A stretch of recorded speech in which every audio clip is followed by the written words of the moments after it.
첫 번째 강연은 버넥트의 김도균 전무님을 모시고 XR 시장 동향 및 해외 빅테크 기업 사례에 대해 들어보는 시간을 갖도록 하겠습니다. 전무님 모시겠습니다. 네.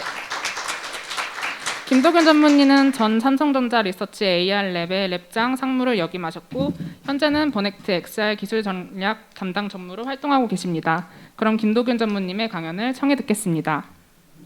네, 안녕하세요. 저는 주식회사 버넥트에서 기술 전략을 담당하고 있는 김도균이고요. 제가 옛날 사람이라 마스크 쓰는 게 좀 불편해서 주최 측의 허가를 받고 지금 마스크를 벗었으니까 좀 이해해 주시고, 들어가기 전에 저는 XR 실증센터 Q&A가 좀 있을 줄 알았는데 없어서 딱 한 말씀만 드리면, 프랙티컬하게 참 여러 중소기업들이 힘들게 생각하는 부분을 잘 도와주시는 건 고맙고, 아쉽게도 저희는 사용성 평가 지원 사업에서 떨어졌는데 내년에는 좀 지원의 폭을 넓혀서 많은 기업들이 더 혜택을 볼 수 있으면 참 좋겠습니다. 부탁드리겠습니다.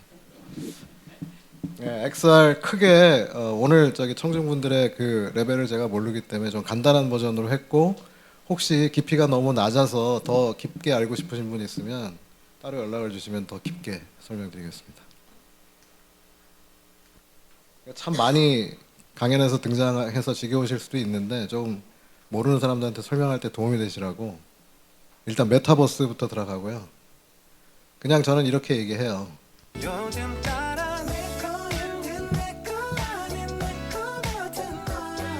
딱 이겁니다. 그러니까 이게 현실인 것 같은데 그렇다고 내가 알고 있기엔 당연히 내 눈앞에 보이는 건 현실이 아니고, 근데 현실이 아니라고 하기엔 너무나 현실 같은 거예요. 그러니까 이상향인 거죠. 지금 기술이 이렇다는 건 아니고 이상향인 거고, 모르는 사람한테 설명할 때 제일 좋은 게 저는 저 음악 들려주는 거거든요. 그리고 이제 그림을 하나 준비했는데 이게 인셉션이란 영화예요. 디카프리오하고 여배우님은 제가 관심이 없어서 이름을 잘 모르는데, 제가 이제 매트릭스 다음으로 제일 좋아하는 영화고 가장 결정적인 씬이 여기 있어요. 밴딩 시티라는 씬이에요. 그래서 저는 메타버스 설명할 때 아까 현실인 듯 현실 아닌 그거 하고 요 밴딩 시티라는 씬을 보여줘요. 이 두 사람은 지금 꿈에 들어와 있어요. 꿈에. 현실이 아니에요. 현실인 줄 알고 있죠. 근데 저 여주인공이 뭘 보고 이게 현실이 아니냐고 알게 되냐면, 지금 뒤에 보이시는 것처럼 도시가 접혀요. 이게 폴딩 시티라는 씬인데, 여기서 이 여자 주인공은 자기가 꿈에 들어와 있다는 걸 알죠. 근데 보세요. 이게 한 10년 정도 지난 영화인데도 그때 참 잘 만들었죠. 그러니까 할리우드 애들이 대단한 게 소비자한테 먼저 메타버스를 저렇게 보여주고 나중에 메타버스 기술 나오면 금방 익숙해지게 하거든요. 미국 애들이 잘하는 짓인데, 현실이 아니라고 하기에는 너무 현실 같은 거죠. 지금 시간 관계상 뒤까지는 못 보여드리지만 이 여주인공하고 남주인공이 저 꺾인 데를 90도 꺾여서 올라가요. 궁금하신 분은 나중에 인셉션이라는 영화를 한번 보시고요. 이 많은 사람들이 메타버스란 용어, XR이란 용어, AR이란 용어, VR이란 용어를, 키가 좀 작아서 굉장히 헷갈리게 XR, 메타버스 이퀄 같기도 하고 근데 다른 거예요. 메타버스는 아까 방금 보여드렸던 현실인 듯 현실 같지 않은 세상을 메타버스라고, 유니버스, 메타버스, 세상이잖아요, 그죠? 근데 XR은 버스가 아니에요. 뭐냐면 메타버스를 만드는 핵심 기술이에요. X는 우리가 중고등학교 때 얘기하는 미지수 X 있잖아요. 그거예요. 그래서 저 X가 왜 미지수냐 하면 두 가지가 있거든요. X에 V가 들어가면 VR이에요. 이게 뭐냐면 현실에 있는 내가 가상세계로 들어가는 거예요. 메타버스로. 이런 거. 이제 이분 살 빼려고 시작한 것 같은데, 저 왼쪽에 있는 TV 있잖아요. 저 TV에 나온 그림이 저분이 뒤집어 쓴 눈을 다 가리고 있어요. 그러니까 저분 입장에서는 저 TV 안에 보이는 게 다기 때문에 자기가 저 비트세이버라는 게임 안에 들어가 있는 거예요. 밖은 보이지가 않아요. 이게 뭐냐면 내가 들어가게 하는 기술이에요. 가상세계로. 그래서 가상 VR이라고 하는 기술이죠. 저 게임이 사실 조금 이따 말씀드리겠지만 참 대단한 게임입니다. 이 아큘러스 쪽에서. 그 다음 두 번째 X가 뭐냐면 A가 들어가는 거예요. 이게 이제 증강현실이라고 하는데, 사용자가 들어가는 게 아니고 메타버스가 나한테 오는 거예요. 현실에 있는 나한테. 뭐냐면 이런 거예요. 이게 이제 스냅챗의 로컬 렌즈라는 건데, 이 세 분은 지금 현실 세계에 있는 거예요. 영국에 있는 스트리트인데 뭘 하고 있냐면 페인트를 칠해요. 뺑기를. 현실 세계의 건물에다가 이 아티스트들이 자신의 영감을 반영해가지고 저렇게 가상의 물감을 뿌리죠. 그것도 저 세 사람은 각자 뿌려요. 모두가 각자 다른 표현을 하는 거예요. 지나가는 사람들은 이게 소셜 네트워크 서비스인데 그 중에 어느 거라도 골라서 볼 수가 있어요. 그러니까 현실 세계의 가상의 컨텐츠가 오는 거, 내가 있는 세상으로 오는 거, 이게 AR이에요. 이렇게 이제 얘기하셔도 또 이해 못하시는 분도 있는데 하여튼 가능한 쉽게 설명한다고 했습니다. 그러면 이거 왜 하나 우리는 도대체? 저는 한 25년 전부터 이 일을 했는데 이런 질문을 굉장히 많이 받죠. 도대체 저게 돈을 벌어다 줄 거냐? 왜 하나? 두 가지로 생각할 수 있는데, 저 오른쪽에 나오신 분이 그 유명한 니콜라 테슬라입니다. 현재 테슬라하고는 다른 테슬라입니다. 테슬라에 아마도 영감을 받았을 것 같아요, 일론 머스크가. 이 사람이 한 유명한 이 문장이 있어요. 한국말로 해주면 뭐냐면, 이 사람 사실 무선통신하고 관련이 있는데 본인은 특허는 없죠. 마르코니가 특허 갖는 바람에 이분은 돈 못 벌었어요. 에디슨하고 맨날 증류교류만 가지고 싸우다가 결국은 비참하게 일생을 마감했는데, 이 사람이 무선통신 개발하면서 이런 말을 남겼어요. 그러니까 우리가 미래에 닥치게 되는 어떤 통신의 세상은 아무리 수천 마일이 떨어져 있어도 마치 대면으로 보고 듣고 하는 것처럼 되는 세상이 올 거야. 1926년에 이렇게 얘기했습니다. 그러니까 사실 우리가 이렇게 지금 비대면 세상에 왔음에도 팬데믹이 좀 끝나가는 것 같으니까 모이잖아요. 이게 뭐냐면 사람이 서로 뭔가 그게 충족하지 못하는 게 있기 때문에 이렇게 모이는 거거든요. 저게 안 돼. 저 파란색 글씨로 있는 게 안 되니까. 그래서 이 필요성은 첫 번째 필요성은 인간 본연의 욕구라는 거예요. 이게 제 주장입니다. 그러니까 뭐 진실은 아니니까 여러분들이 듣고 이제 생각하시면 돼요. 두 번째 증거인데 역시 인간 본연의 욕구와 연결이 되는데 그게 드러난 거죠. 지난 2년간. 왜냐하면 서로 못 만나게 했잖아요, 그죠? 못 만나게 했으니까 우리가 기존에 이렇게 만나거나 아니면 뭐 가족을 보거나 이런 걸 못 하니까 뭔가 대체제를 찾은 거죠. 그래서 기업이나 개인이 다 안 만나지만 만난 것 같고 또 찾아가지 못하지만 찾아간 것 같이 할 수 있는 수단이 필요한 거고, 이제 수단이란 말을 제가 기술로 썼는데 이게 팩트로도 있어요. 이제 미국의 이제 조사기관이 조사한 건데 우리가 이 아웃브레이크, 그러니까 이 바이러스 세상에서 90%의 사람이 이 생명선으로 인터넷이라는 걸 써야 되겠구나. 그 다음에 81% 사람이 뭐냐면 팬데믹 이전 대비해서 비디오 이 화상통화 이거를 처음 써봤다는 사람이 이제 81%가 된 거예요. 인터넷을 썼지만 화상통화를 새로 써본 사람이. 그 다음에 인터넷을 이런 다양한 방법, 여태까지 인터넷은 뭐 신문 보거나 뭐 메일 주고받거나 했는데 예를 들면 지금 화상통신 같이 인터넷을 활용할 수 있는 다른 방법이 있네를 생각한 사람이 10명 중 4명이 됐다는 거예요. 이게 되게 이게 이제 메타버스나 XR이 필요한 어떤 사회적인 필요성. 반면에 방금 전 슬라이드에서 제가 말씀드렸듯이 인간의 본연의 필요성은 서로 소통하는 걸 하는 건데, 이것도 그냥 제 생각이에요. 사람이 소통하는데 우리가 빠진 포인트가 뭐냐면 기술이 엠퍼시라는 거죠. 엠퍼시, 공감. 우리가 만나서 눈빛을 주고받고 그 다음에 말로 주고받고 만약에 다 메꿔졌으면 그러면 기술 개발 끝난 건데 우리가 여기 왜 모여 있을까요? 그 모여 있는 게 뭐냐면 주고받는 말과 눈빛 이외에 뭔가 있다는 거예요. 이게 아직 과학적으로 매저는 안 됐는데 부족한 게 있다는 거예요. 제가 생각해 보면 그 공감할 수 있는 거를 우리가 잘 따라할 수 있는 거는 어딘가 한 물리적인 장소에서 누군가를 만나서 그다음에 어떤 주제에 대해서, 그 주제는 이제 뭐 정신적인 주제일 수도 있고 물리적인 주제일 수도 있어요. 그거를 실제같이 서로 보고 만지고 느끼고 뭐 이러는 거. 매저는 안 돼. 아직 엠퍼시가 뭔지 과학적으로 매저는 안 되는데 그게 빠져 있다는 거죠. 그래서 똑같은 조사기관에서 조사를 해보면 이게 굉장히 팬데믹 시대에 좋은 비대면 원격 영상이 좋긴 좋은데 뭔지 모르겠는데 뭐가 부족해 실제로 만나는 것보다 라고 얘기하는 사람이 3분의 2라는 거죠.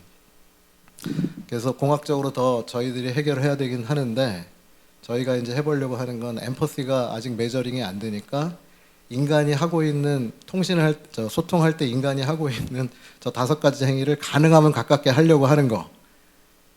그래서 이게 이 XR 기술의 필요성이라고 저는 생각을 해요. 근데 팬데믹이 오면서 이게 더 빨리 돌아가게.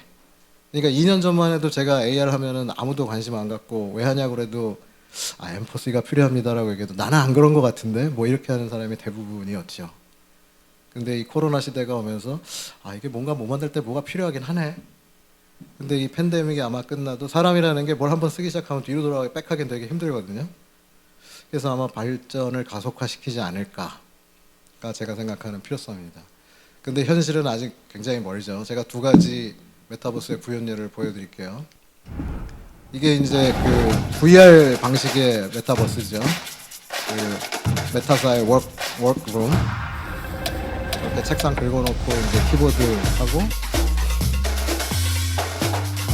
뭔가 공간 아까 얘기한 것처럼 뭔가 한 공간에서 만났어.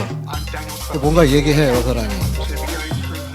근데 이거 가지고 지금 편해졌다고 얘기는 안 하죠. 왜냐하면 이게 진짜 현실감이 떨어지는 거예요. 그죠? 아바타가 내가 아니잖아. 나의 아이덴티티를 표현하긴 하는데 이쪽에선 그게 좀 부족한 거고. 그 다음에 이제 실감 기반 AR 쪽에서 이제 접근하는 메타버스인데 사실 메타버스는 아니에요. 이 2분이 이제 자매인데 못 만났어. 근데 아마도 누나겠지. 이제 조카를 낳는데 그 2년 기간 안에 낳기 때문에 그 여동생이 저 약간 눈물을 글썽거리면서 It makes me sad. 되게 슬프대 못 만나서. 그래서 그걸 테크놀로지로 해결해 보겠다고 이제 구글에서 하나 So imagine 보여주는 instead of looking at a screen, 스타라인. you're looking at a 근데 magic 이거는 약간 pane of 3D glass. 비디오 테크놀로지 And through 기술인데 that glass, 앞에 you're 이제 seeing 사실은 another KEA에서 person 10년 on the 전부터 other 3D side. 했었죠. 그 이제 멀티뷰 계열의 기술인데 이 이제 저렇게 앉아 있으면 저기서 이 2D에서는 잘 안 보이지만 이렇게 시점을 바꾸면 And then you just start 앞에 having a 계신 분이 conversation, 굉장히 just like you would 자연스럽게 if you were 보여요. physically together. Like I feel like you're here. This is 여기서 뭐가 모자라냐? 아까 VR 대비해서 이게 안 돼요. 인터랙션이. 인터랙션도 안 되고 여러 명이 만날 수도 없고 아까 워크룸 같은 경우에는 아바타로 여러 사람이 들어오잖아요. 그러니까 모든 사람이 들어와서 뭔가 같은 주제를 공감하는데 The 거기서는 second 또 is the 반대로 너무 ability to 실감이 안 나고 compress that information 여기는 and 좀 send it 실감이 over 나긴 하는데 existing networks 그게 다야 efficiently. 보이는 게. And the third 이게 is 뭔가 the 이게 ability to 없고 여러 render 사람이 that 아직까진 person 잘안 돼. viewable through a 이거 하나 three-dimensional 하려면 display. 카메라 한 So it really 100대쯤 feels 동원해서 like you're 찍어야 talking 되고. with someone right in front of you. 그래서 죄송합니다. 아직 여기까지는 저희가 못 갔고요.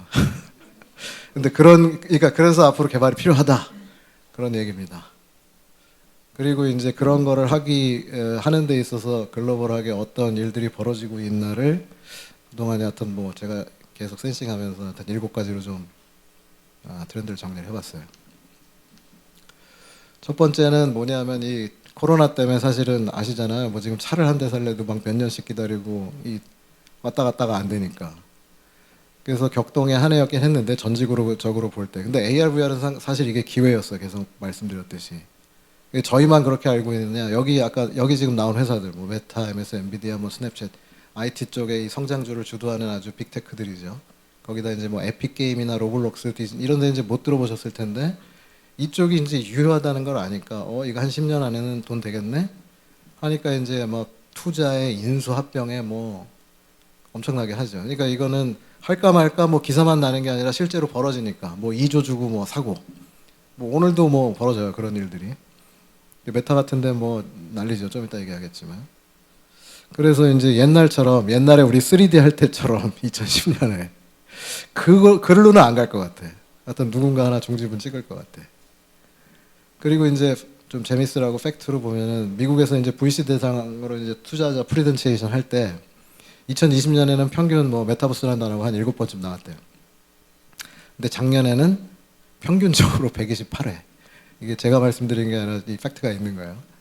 이제 재밌는 게 뭐냐면 여기 잘 보이는지 모르겠는데 2020년에는 저 왼쪽 테이블에 있는 뭐 이상한 단어들 뭐 AR이란 단어, 메타버스란 단어, NFT란 단어, 시큐리티란 단어 이런 거 썼는데 그 단어가 21년엔 다 뭐로 통일됐냐? 메타버스라는 말로 다 통일했어요. 다른 뜻인데 우리 메타버스 합니다. 이거 주장하려고. 그다음에 또 오른쪽에는 이거 우은택 교수님이 잘 쓰는 수법인데 구글 트렌드에서 특정 단어 넣고 이게 과연 웹페이지에 몇 번이나 빈도수로 나오냐 이제 그건데 작년 10월에 이제 페이스북이 메타라고 사명을 변경했잖아요. 메타에 대해서 관심이 많은 거지 페이스북에. 그러니까 갑자기 10월에 저 구글 트렌드에서 단어 수가 확 늘어나는 거예요. 그러니까 21년 말에 얼마나 이게 관심이 있었는지 AR, VR 또 그거가 구현하는 메타버스에 대해서 이게 팩터라고 보시면 됩니다.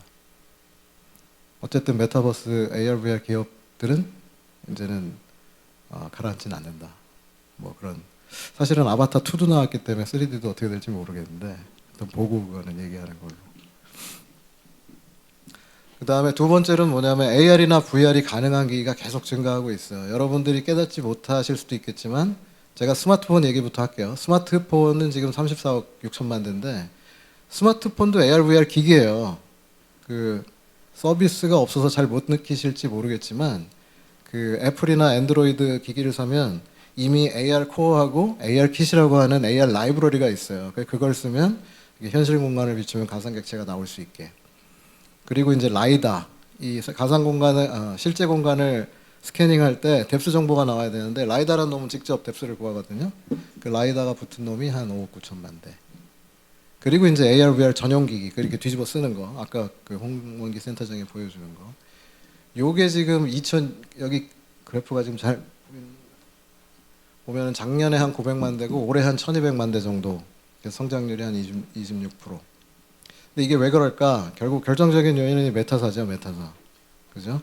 뭐 다른 기계보다 뭐 압도적으로 75%인가 시장 점유율이 뭐 그 정도 되는데 이게 말도 안 되게 싸게 파는 거예요. 지금 뭐 사보신 분 알겠지만 이게 2020년만 해도 40만 원. 그것도 되게 싸다고 그랬거든요. 이거 사실 제조원가 따지면 100만 원이 넘어가요. 거기다 유통마진 붙이면 삼성 같은 회사 한 200만 원에 팔아야 되는데 이걸 우리가 소비자가 기준으로 40만 원이면 사거든요. 얘네는 이거 한 대 팔 때마다 기기당 한 150만 원씩 손해봐요. 그러니까 1000만 대 팔면 한 1.5조 원? 뭐 그 정도 손해일 거예요. 근데 이거 올해 4월에 또 낮췄어. 299불로. 얘네가 기계 만드는 기술이 발전한 게 아니에요. 에코를 넓히기 위해서. 왜? 기계 일단 뿌려놓고 게임 만들어서 올리기 시작하면 거기서 수익 보면 되고 사용자가 많아지면 얘네 제일 비즈니스 뭐예요? 소셜 네트워크이죠. VR로 아까 그 호라이즌 워크룸이라는데 자꾸 들어오게 해서 돈 쓰게 하려고 그러는 거예요, 지금. 그러니까 미래를 보고 일단 밑밥을 뿌리는 거지. 엄청난 손해를 봄에도 불구하고. 그러니까 오른쪽에 보시면 그 기기 보급률 나오는데 뭐 빨간 이런데 까만색이 뭐 압도적으로 많잖아요, 그죠? 뭐 플레이스테이션 뭐 다 개차반이고 저거 하나. 그 이제 조금 있으면 근데 거기에 이제 명함이 있어요, 뒤에 가면. 그다음에 세 번째는 이제 서비스. 아직 사실 서비스 시장 규모가 그렇게 크다고 볼 수는 없어요. 다 합쳐봐야 뭐 수조 정도 수준인데, 하여튼 그래도 분석은 해야 되니까. 뭐 압도적으로 게임이죠 일단. 그다음에 이제 엔터프라이즈. 요게 이제 재밌는데. 그다음에 이제 광고. 당연히 그 세계 시장 중에 보면 VR은 게임이에요. 아까 뭐 비트세이버. 요게 이제 비트세이버 그림을 멋있게 표현해 놓은 건데, VR 쪽은 아무래도 게임 서비스가 많고. 일단은 뭐 아큘러스가 압도적이니까 아큘러스 앱스토어에 있어요. VR 쓰고 들어가 보면 이게 지금 1빌리언이 됐어요. 1조가 된 거죠. 이게 1조가 됐고 작년만 해도 이 1조 중에 결국은 각각 게임 개발사가 돈 많이 벌어야 되는데 재작년만 해도 1밀리언 넘어가는 게임이 한 50개인가 정도였는데 이게 지금 120개가 됐어요. 120개. 그러니까 2배 증가한 거죠. 2배. 그리고 저 비트세이버는 특히나 이게 이제 가장 시그니처 게임인데 1억 달러예요. 1억 달러 얘는 매출이. 그러니까 이게 이제 킬러 컨텐츠가 되는 거죠. 그 다음에 AR 쪽은 이게 현실 세계에 뭘 갖다 붙여야 되니까 게임은 사실 쉽지 않아요. 왜냐하면 이거 뭐 돌아다니면서 뭐 이러고서 뭐 총 쏘고 뭐 이거 안 되잖아요. 집에서나 해야지. 아 물론 이제 그런 게임도 있습니다. 포켓몬고라고 저 밑에 있는 것처럼. 근데 어쨌든 광고 쪽이 타겟이고요. 스냅이 사실 선봉장이에요. 그러니까 스냅하면 이렇게 AR 필터 이렇게 하는 건데 사람들이 여기서 자기 얼굴 비추고 자기 신체 비추고 이러니까 거기서 이제 아이디어 내는 게 뭐 코스메틱이나 안경 같은 거 선전하면 좋겠네? 뭐 신발 같은 거 미리 좀 맞춰보면 좋겠네? 그러니까 뭐 나이키 또 화장품은 잘 모르겠다. 또 화장품 죄송합니다. 화장품 회사 이런 데가 거기다 광고를 뿌리는 거야. 광고를. 효과가 좋으니까. 그러니까 이 애드버타이즈먼트가 제일 주요하고 또 스냅이 그걸 하필이면 AR 필터를 하는 바람에 그 광고 비중의 50%를 잡아먹고 있고. 그 다음에 게임은 사실 VR만은 못하지만 나이언틱이라는 굉장히 출중한 회사가 미리 포켓몬고를 하면서 팬데믹 때 움직일 수가 없으니까 집 안으로 들어왔다가 지금 팬데믹 끝나면서 바깥으로 나가고 있어요. 그래서 게임 자체 시장이 크진 않은데 나이언틱이 저 포켓몬고로 굉장히 압도적인 성과를 거두고 있고, 그 다음에 이제 기업 쪽도 아까 뭐 그 비대면 때문에 사실 타격이 많았죠. 왜냐하면 그 포르쉐 같은 자동차 고치려면 고급 기술자가 없어요. 예를 들면 포르쉐를, 참고로 제가 포르쉐를 가지고 있는 건 아니고요. 고급 기술자가 와야 돼. 독일에서 오면은 5성급 호텔에서 재워야 되고, 뭐 하루 일당이 뭐 우리나라 돈으로 100만 원이야. 일주일만 있으면 700만 원 그냥 날아가는 거고, 왔다 갔다 비즈니스 태워야 되고. 그게 어떻게 해, 팬데믹인데. 그러니까 어떻게 하냐면 영상 통화 시키는 거예요. 영상 통화 시키고 그 대신 이제 현장에 뭔가 가이드를 주게 하고. 그러다 보니까 AR이란 기술이 굉장히 쓸모가 많아졌어요. 그래서 엔터프라이즈가 지금 3위, AR 쪽에서는 2위에 올라와 있는 거고, 역시 마이크로소프트가 이미 준비를 하고 있더라고요. 그래서 다이나믹 365 가이드라는 그런 서비스가 있습니다. 아직 서비스 자체의 규모는 크지 않은데 성장률은 계속 높게 보고 있어요. 그 다음에 이제 이 세상 다음에 뭘 준비하고 있냐면, 사실은 아까 많은 그 메타버스 기업들이 칼을 갈고 있다고 했는데 기기하고 서비스만 보면 안 되고 얘를 봐야 돼요. 클라우드. 이 클라우드 쪽에 이 뭐 우리한테 광고가 되고 있진 않지만 뭐 지금도 사실 인터넷 하면은 클라우드가 다 잡고 있는 거죠. 서비스고 뭐 컨텐츠고 과금이고. AR도 똑같은 길을 가는 겁니다. 그러니까 AR이라는 거에 포커싱 하는 게 아니라 저 클라우드 서비스의 지속성을 지금 보고 있는 거예요. 더군다나 AR에서 중요한 두 가지 이유는 뭐냐면, 증강현실은 아까 말씀드린 것처럼 현실에 기초하잖아요. 그리고 아까 뭐 영국 스트리트에서 뭐 사랑자가 이렇게 비추면 뭐 페인트 칠한 거 뭐 이런 거 나오고. 그러니까 데이터가 그 위치에 머무르려면 이게 이제 지구 단위에서 서비스가 돼야 되잖아요. 그 위치하고의 연계성이 중요하고, 그러니까 지구의 특정 좌표에다가 컨텐츠를 박아야 되니까 지구 스케일에 뭔가 데이터를 저장하고 실제로 그 자리에 갔을 때 공유가 돼야 되니까 내 기계에만 컨텐츠가 들어있으면 안 돼요. 컨텐츠가 공유가 돼야 되거든요. 그러면 클라우드로 갈 수밖에 없고, 그 다음에 이 XR 기술들이 보면 컴퓨팅 용량과 메모리를 더럽게 많이 먹어요, 이게. 그러니까 뭐 갤럭시 S8 가진 사람은 못하고 20 가진 사람은 하면 이게 늘어나겠어요? 베이스가? 서비스 베이스가 안 늘어나지. 그러니까 어디에서 컴퓨팅 파워를 끌어쓰냐? 클라우드에서 끌어쓰는 거예요. 거기다가 사실은 클라우드는 레이턴시가 많아. 그러니까 왔다 갔다 하는데 시간을 많이 소비하는데, 통신 기술이 지금 계속 좋아지잖아요. 그죠? 아직 커버리지가 넓진 않은데 5G가 네트워크가 받쳐주고 클라우드가 되니까 컴퓨팅 파워를 우리가 클라우드에서 빌려 쓸 수가 있어요. 그래서 그 이제 큰일이죠. 대한민국이 그쪽을 사실 잘 뭐 일부 통신회사가 하고 있긴 하지만 뒤에 보면 아마존 웹 서비스가 붙어 있거나 뭐 MS 애저가 붙어 있거나 뭐 이렇죠. 그게 결국은 왜 이 짓을 하냐? 테크 자이언트들이 기존의 플랫폼 서비스의 강자들인데, 스마트폰 세상이 끝나가는데 다음 세상 왔을 때 우리 플랫폼 비즈니스 못하면 어떡하지?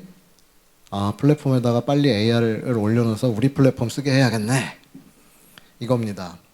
이건데 약간씩 맛이 틀리죠. 예를 들어서 페이스북이나 스냅챗은 소셜 네트워크 기반의 AR 플랫폼으로 가려고 하는 거고, 마이크로소프트 같으면 엔터프라이즈로 풀려고 할 거고, 구글이나 애플 같으면 이제 그 디바이스 생태계를 계속 유지하기 위해서 AR 플랫폼을 가져갈 거고. 그래서 다음번 세상은 뭐가 되냐 하면, 이건 제가 얘기하는 게 아니고 이런 말을 많이 해요. 그러니까 위치 공간에 대한 인터넷이 되는 거다. 우리가 여태까지 인터넷은 뭐예요? 위치 정보하고는 하나도 상관없이 디지털 데이터를 그냥 저장했다가 갖다 불러 쓰는 거잖아요. 그리고 그렇게 불렀을 때 그 세계는 그냥 내 머릿속에 있는 세계지 현실하고는 연계가 없는. 근데 메타버스가 오게 되면 현실 공간에 대한 인터넷이 되는 거예요. 그러니까 스마트폰을 들고 가다가 검색어를 치는 게 아니라 비추는 거죠. 뭐 꽃을, 요새 한번 구글 포토 써보세요. 그러면 아름다운 꽃을 찍은다. 이게 나이가 들면 이제 꽃이 이뻐져가지고 꽃을 자꾸 찍게 되는데 결정적으로 꽃 이름이 뭔지를 모르겠어. 아는 거냐고 뭐 진달래, 개나리, 벚꽃 뭐 이건데 그걸 찍고 구글 포토에서 그 밑에 아이콘을 딱 누르면 100% 정확하진 않은데 걔도 나보다 훨씬 나아. 그러니까 이 꽃의 이름이 뭐고 어디고 비추는 걸로 바뀌는 거야. 검색이 비추는 걸로 바뀌고, 그게 장소하고 연계가 되면, 예를 들면 저 뭐 레스토랑 보니까 간판이 되게 멋있는데 그렇다고 들어가자니 음식 맛도 모르겠고 간판을 비추는 거지. 그러면 뭐 그 레스토랑에 광고가 뜰 수도 있고 뭐 메뉴판이 뜰 수도 있고. 그러니까 그 정보가 어떻게 돼야 돼? 전 세계 사람들이 공유가 되니까 클라우드로 올라가는 거고 현실과 연계된 인터넷이 된다. 그래서 제가 오늘 라이트십 동영상은 못 가져왔는데 옆에 애플이나 구글 보면 다 맵을 만들고 있거든요. 맵. 전 세계의 맵. 왜 만들까? 인류 평화를 위해서? 절대 아니죠. 본인들의 비즈니스를 저기다 구현하기 위해서. 물론 전 세계의 맵을 만든다는 게 쉬운 일은 아니에요. 그래서 구글이나 애플도 뭐 일단 자기네 나라 위주지 뭐 샌프란시스코, 뉴욕 뭐 들으면 뻔히 아는 큰 도시. 그래서 이제 검증을 해보고 장사가 잘 되면 뭐 각 나라에 있는 맵업체하고 뭐 협업을 하든 뭐 어떻게 하겠죠. 5번째입니다. 웨어러블 기기가 또 왜 웨어러블 기기 얘기를 할까요? 기본적으로 VR, HMD나 AR은 뭐야? 다 뒤집어 쓰는 거잖아요, 그죠? 저만 그런 게 아니라 여기 계신 분들 아마 VR, HMD나 AR, HMD 쓰라고 그러면 잘 안 쓰게 될 거예요. 왜냐하면 뭘 뒤집어 써야 되잖아요. 여태까지 안 썼던 거를. 안경 쓴 저도 사실 저는 안경을 쓰는데 오늘 같은 날은 좀 이렇게 이미지를 좋게 하기 위해서 렌즈를 꼈는데 안경을 쓰는 저도 안경 쓰기가 사실 싫어요. 이 시력 보정을 하는.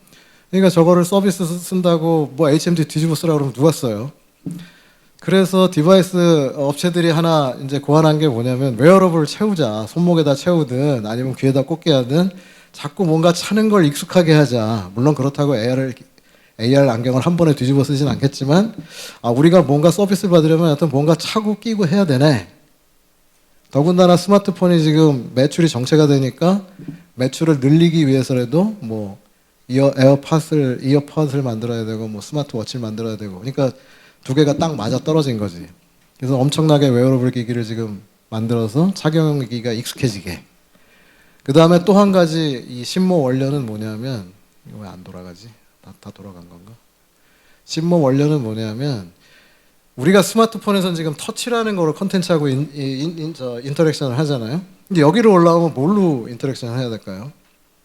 뭐 써보신 분들 알겠지만 말 아니면 뭐 손 아니면 뭐 머리 끄덕이는 거 아니면 시선. 그러니까 지금 손목에 차는 거 보세요. 손목에 차면 뭐가 돼요? 이렇게 이게 될 거 아니에요, 그죠? 그 다음에 여기다 차면 이제 어떻게 돼요? 뭐 시리아 뭐 하면 얘가 이제 음성 인식 인터페이스가 되고. 그러니까 글래스하고 결합할 가능성이 굉장히 크다.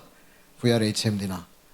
실제로 보면 영상이 또 꺼졌는데 이 지금 저 워치 보시면 이렇게 손목을 쥐면 이 뭐라 그러지? 텐던이라고 그래서 힘줄에 이 긴장 스트레인을 가지고 이게 더블 클릭이 돼요. 더블 클릭. 이런 거 되고 그다음에 이렇게 움직이면 그거 가지고 저 포인팅 되고 그다음에 애플이 작년 말인가 올 초에 발표했는데 여기에 이제 3D 스페이셜 사운드 기능을 집어넣어 가지고 뭐냐면 그냥 스페이셜이 아니라 내가 고개를 돌리거나 위치를 이동하면 스피커는 고정된 상태에서 내가 스피커의 그 음량을 그러니까 이쪽 스피커에 가까워지면 이쪽이 커지는 것처럼 저쪽 스피커에 가면 저쪽이 커지는 것처럼 내가 고개를 회전하면 그 회전에 따라서 이거 왜 할 것 같아요? 이게 다 글래스나 HMD하고 물리려고 지금 하고 있는 거예요. 하지만 어떤 HMD를 개발하는 건 맞고 근데 그게 모르겠어요. 저 같으면 안경 형태로 나와도 쓸까 말까요. 근데 그렇게 되려면 제가 아는 기술 난리지상으로는 한 5년 내에는 힘들어요. 애플이라도 제가 보기에 힘들 것 같고 그래서 라이트웨이트로 나오는 건 당분간 쉽진 않다. 글로 가는 건 맞지만 근데 하여튼 22년 올해 말이나 내년 초에 한번 봐야지 애플이 뭘 내놓는지. 애플이 뭘 내놓으면 또 다 따라가잖아요. 그죠? 전 세계적으로.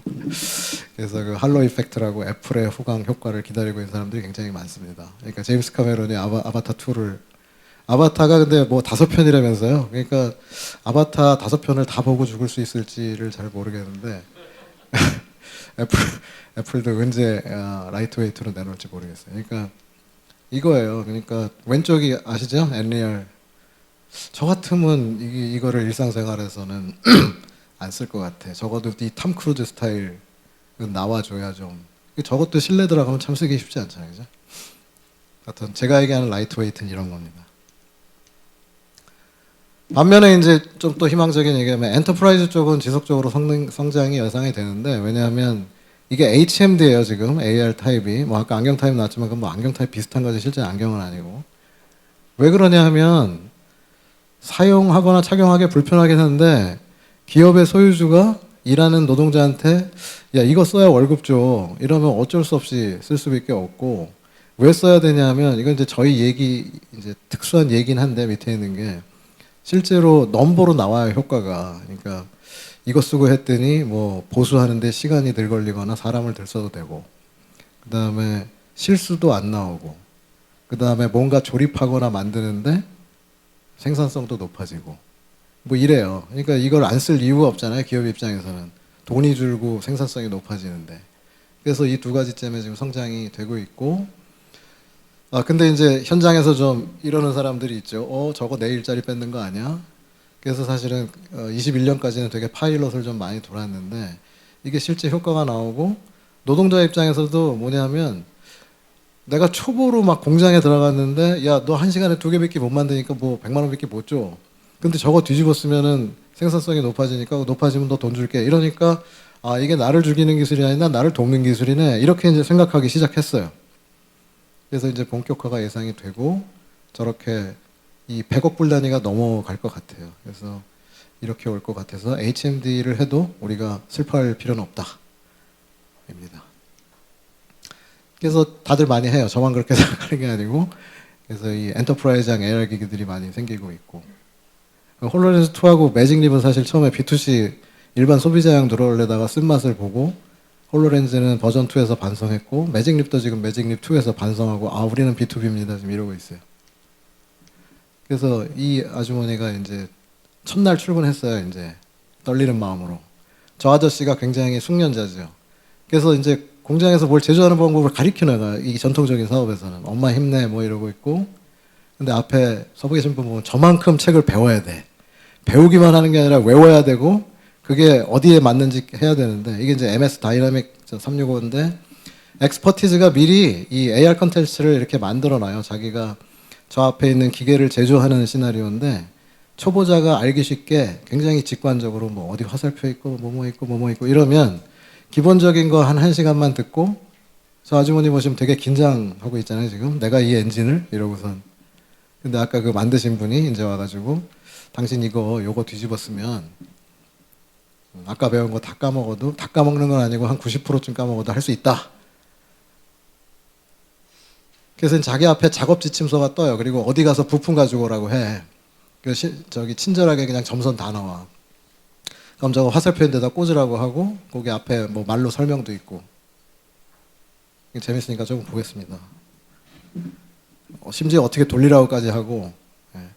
뭐 또 저것만 있는 게 아니라 막 동영상도 옆에 틀고 막 이래요. 그러니까 한 번 정도 강의실에 들어가서 앉아서 졸지만 않으면 그거 듣고 실제 현장에서는 외우지 않아도 직관적으로 저렇게 보이니까 뭐 저렇게 동영상도 나와. 어떻게 이렇게 텐션을 주고 뭐 철사 돌리라고. 그러니까 이 아주머니가 나중에 자신감이 생겨가지고 그리고 저렇게 바로 작업하고 난 다음에 데이터가 저렇게 쌓이죠. 당신의 생산성이 지금 이렇게 됐습니다. 그리고 저 아저씨가 이제 오늘 들어온 사람이죠. 그러니까 저 아주머니가 자신 있게 너 뒤집었으면 뭐 이런 거예요. 마지막입니다. VR. 아까 VR 자랑을 더럽게 했는데 이게 약간 변곡점에 와 있어요. 예를 들면 메타죠. 이 왼쪽에 있는 그림이 이제 그 손익 계산하는 거잖아요. 주주들한테 분기마다. 근데 아까 말씀드렸듯이 이제 399불, 299불에 팔잖아요. 아직 뭐 게임에 의한 레버뉴는 그렇게 크게 창출되는 건 아니고. 그래서 저 그래프를 들여다보면 파란색 박스 안에는 이제 메타 안에 이제 리얼리티 랩이 이 VR을 전담하는 말하자면 조직이에요. 보면은 매출은 2.3 빌리언이 됐어요. 근데 19년에 이제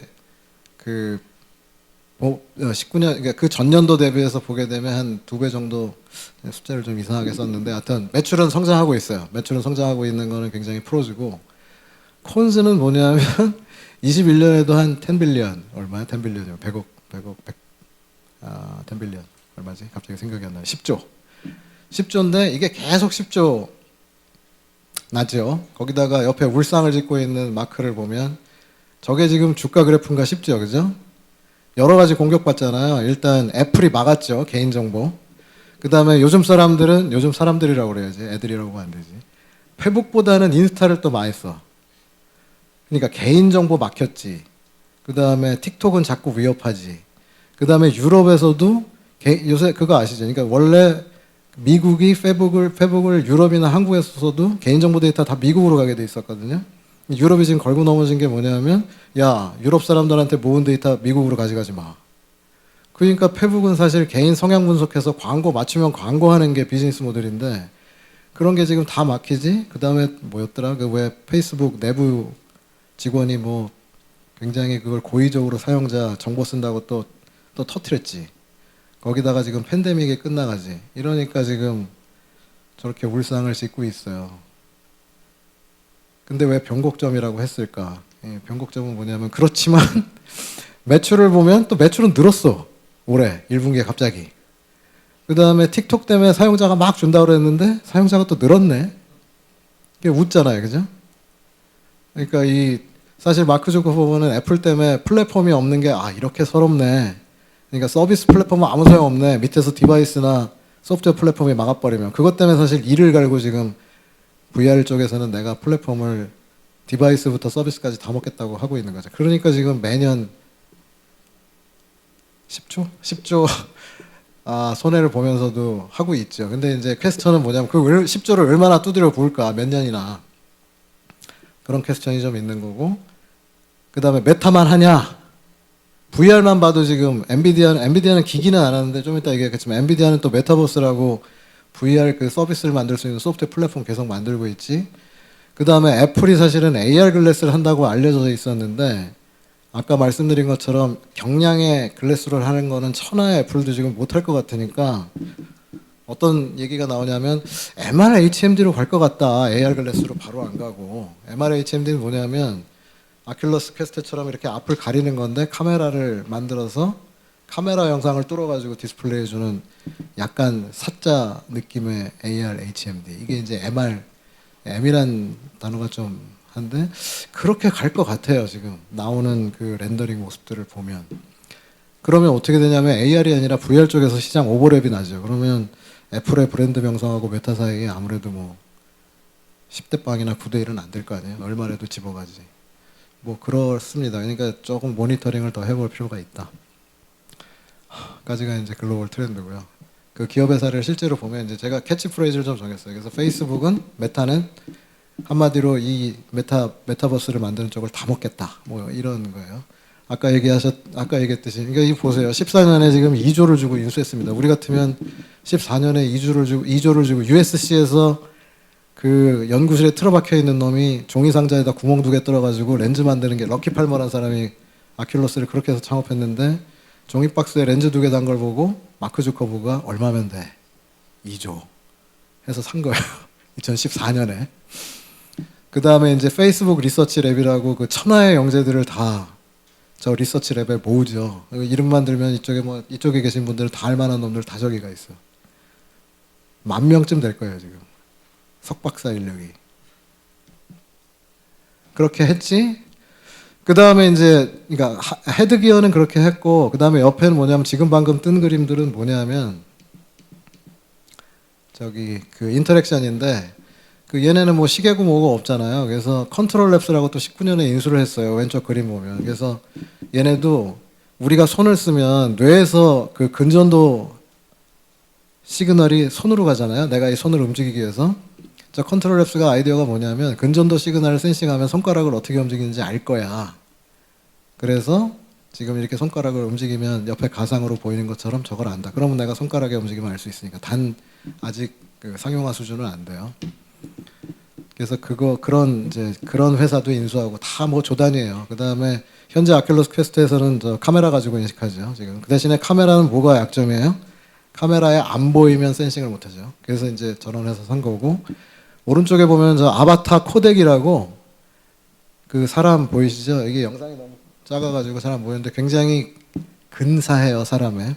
메타의 지금 약점이 아까처럼 버추얼 아바타인데 얘네도 꿈은 저렇게 하고 싶은 거예요. 저거를 내 앞에다 띄우고 싶은 건데 지금 현재는 저런 영상 만들려면 사람이 한 100장 정도 100대 카메라로 한번 찍어야 돼.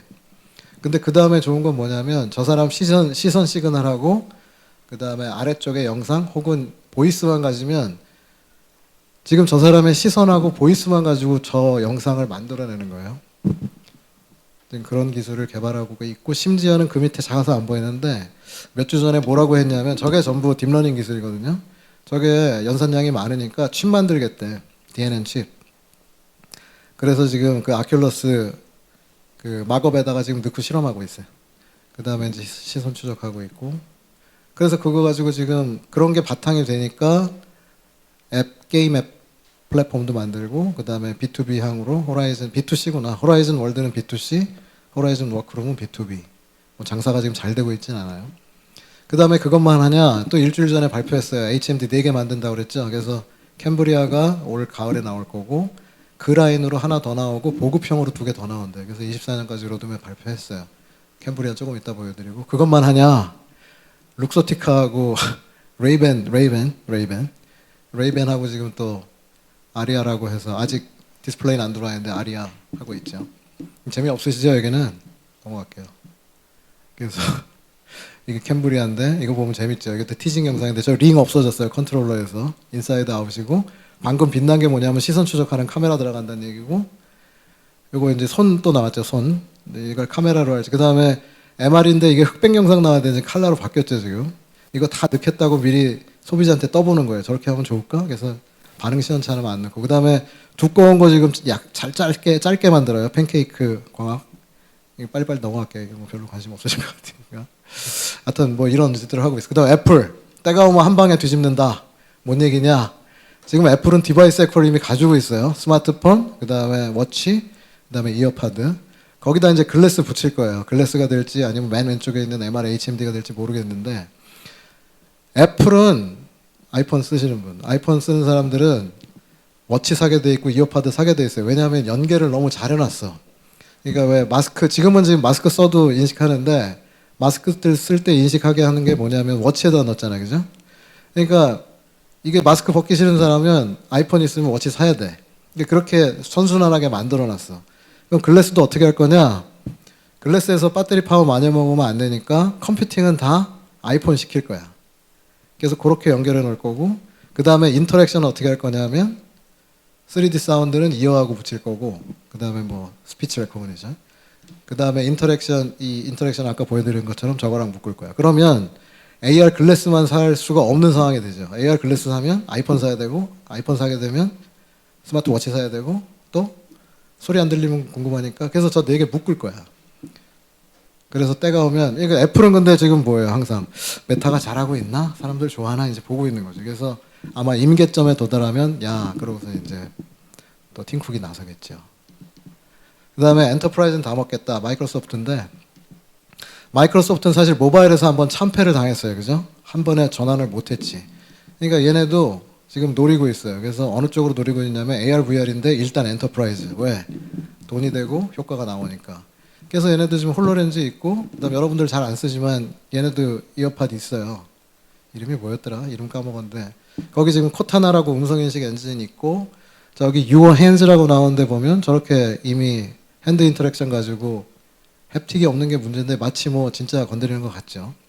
그 다음에 B2B 쪽으로 의료 쪽 스피치 레코그니션 잘하는 회사 또 샀어요. 저것도 막 조단일 거예요. 뉘앙스라고 샀고 그 다음에 유저 케이스도 굉장히 많이 만들어요. 아까 그 아주머니 나오는 영상 그 다음에 의료용 쪽도 굉장히 교육이나 이런데 이 사람들이 꿈을 가지고 있기 때문에 뉘앙스 산 거고 그 다음에 작년 12월인가 이게 그 빅테크들은 항상 애니얼 컨퍼런스 하잖아요. MSD 이그나이트라고 했는데 저 옆에 보면 저게 소프트웨어 스택이에요. 전부 뭐 어플리케이션 짜는 거, 뭐 인공지능, 뭐 클라우드 저게 사실은 메타버스하고 아무 관련 없이 개발한 거거든요. 물론 좀 관련은 있지. 근데 저거를 스택으로 만들어 놓고 마치 마이크로소프트는 수년간 메타버스가 오기만을 기다려서 저희는 다 준비했습니다. 라고 CEO가 사기쳐요. 연결고리가 있다라고 하고 본인이. 저분도 참 대단해. 그러니까 인도 쪽 CEO들이 참 인도 사람들이 비즈니스 감각이 있는 것 같아. 그래서 나는 B2C는 모르겠고 엔터프라이즈는 니들 건드리지 마이. 응? 애플, 메타. 난 이쪽 한다. 나도 니네 거 안 건드리니까 너도 우리 거 건드리지 마라. 이러고 있어요. 그 다음에 엔비디아는 누가 먹든 다 먹겠다. 참 훌륭한 전략이지. 젠소랑도 참 훌륭하지. 왜 그러냐? 얘네가 서비스를 하거나 기기를 만드는 회사는 아닌데 서비스나 기기를 만들면 특히 소프트웨어 만들려면 밑에 받쳐주는 메타버스형 소프트웨어 라이브러리나 칩이 있어야 되는데 엔비디아가 그거 잘하죠, 그죠? 그러니까 무슨 얘기냐면 엔비디아가 게임을 만들진 않아. 근데 엔비디아는 뭐냐면 게임을 굉장히 잘 돌릴 수 있는 그래픽 칩을 만들죠, 그죠? 그 다음에 그 위에 라이브러리를 만들고. 근데 메타버스가 필요로 하는 기술 다 가지고 있죠. 그래픽스 기술 굉장히 중요하지. 그 다음에 아까 얘기한 클라우드 비즈니스에 비해서 물론 좀 비싸긴 한데 엔비디아도 클라우드 서비스 하지, 고성능으로. 그 다음에 고성능 GPU가 있으니까 아시다시피 뭐 DNN 전용 칩이 아니면 딥러닝 제일 잘 돌릴 수 있는 게 GPU라고. 그러니까 왜 여러분들, 저도 작년에 RTX 3090 사느라고 막 거의 막 용산을 미친 듯이 돌아다녔는데 간신히 구했거든요. 비트코인하고 그것 때문에 한 2배 정도 주고. 그 AI 돌리기가 좋아. 그 AI가 메타버스에 무지하게 많이 필요하거든요. 그러니까 MS가 잘하던, 뭐 메타가 잘하던, 애플이 잘하던 어차피 클라우드는 쓸 거고 클라우드에 들어가는 거는 GTX 쓰겠죠, 그죠? 그리고 그거 잘 돌릴 수 있는 소프트웨어 플랫폼을 발표했어요. 옴니버스라고.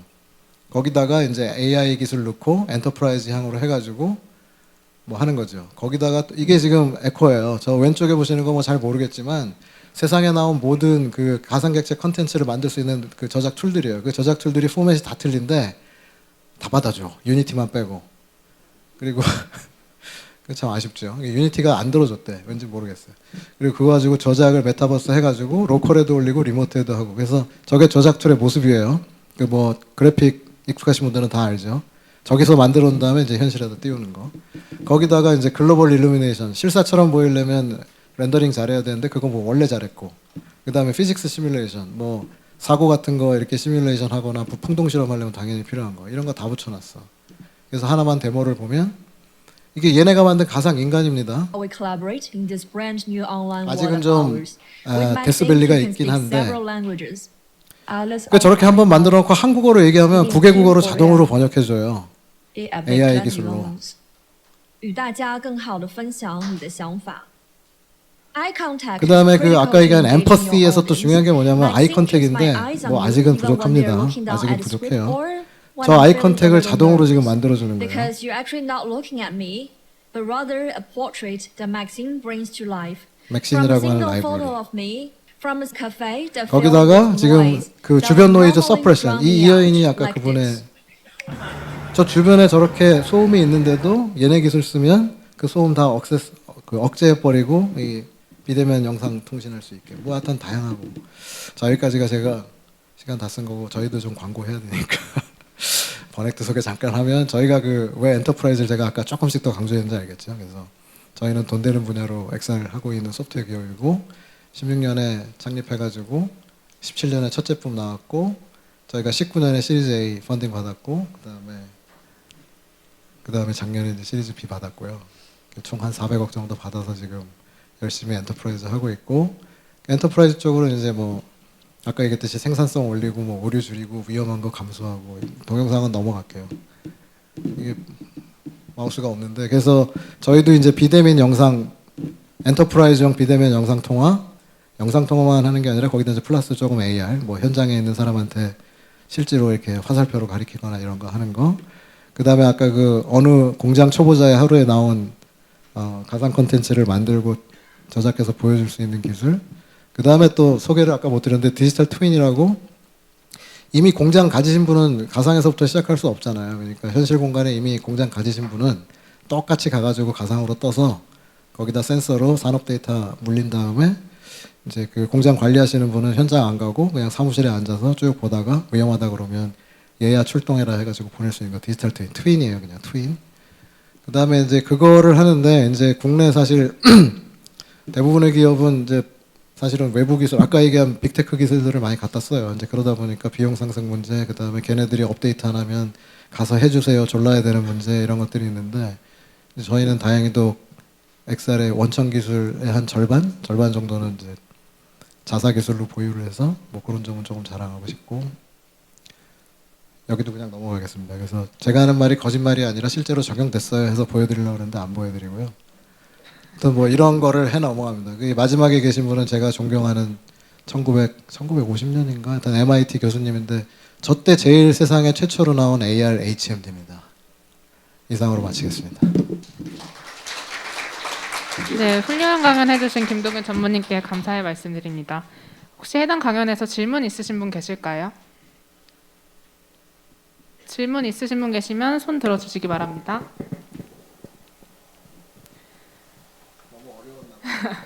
네, 없으시면 제가 한번 질문을 드려보겠습니다. 말씀해주신 것처럼 다양한 분야에서 뭐 하드웨어나 소프트웨어, 콘텐츠 등 해외 기업들이 주도하고 있는 상황인데요. 국내에서는 어떤 방향으로 가야 좋을지 전무님의 의견이 궁금합니다. 어떤 방향으로 가면 좋을까요? 그러니까 이거는 사실은 뭐 개인의 의견 말씀드릴 수 있는데 사실은 관련되신 뭐 여기 분들이 다 관련됐다고 얘기할 수 있는데 하여튼 모두가 고민해야 되는 상황일 거예요. 그러니까 대한민국이 솔직히 우리가 뭐 미국보다 뭐 돈이 많아요, 사람이 많아요, 뭐 머리가 많아요, 그죠?